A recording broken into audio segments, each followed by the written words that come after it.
paano tayo humawak ng revolver? Hindi kasi ito katulad ng 1911 na usually nandito yung placement ng mga thumb mo. Sa revolver, iniiwasan natin itong part na ito, which is the cylinder.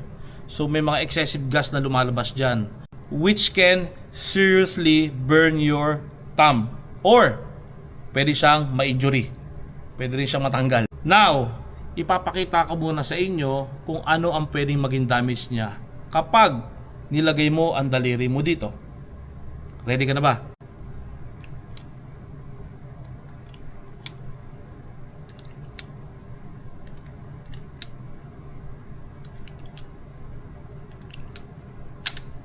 And then, para sa experiment natin, maglalagay ako ng papel dito sa part na to para makita natin kung talagang makaka-damage siya ng thumb or daliri natin. So, let's start.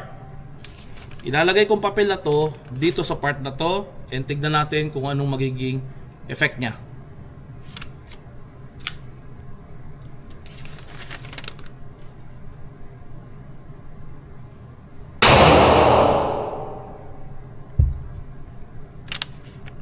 Yan, nakita niyo yan?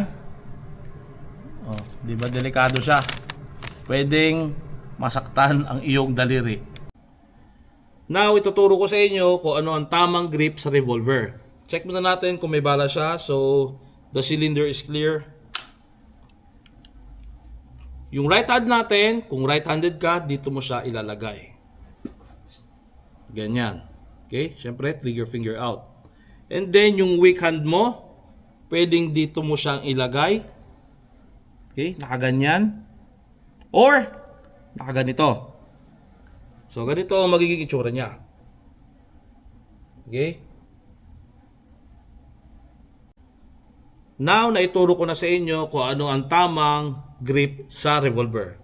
Ngayon naman, subukan naman natin siyang iputok. Now, let's rock!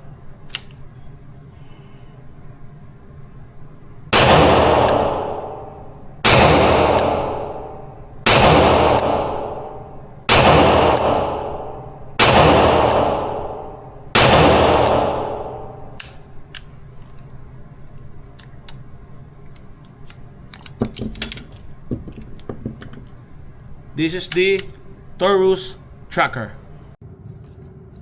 Now, let's rock.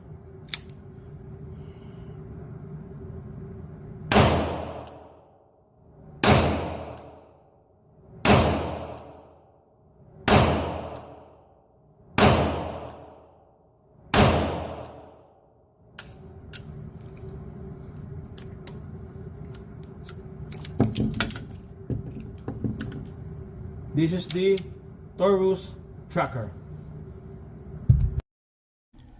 And that's it, guys. Abangan nyo pa yung mga susunod kong vlog. Marami pa akong isi-share at ituturo sa inyo. So please, share, like, and follow my FB page. Until then, range is clear.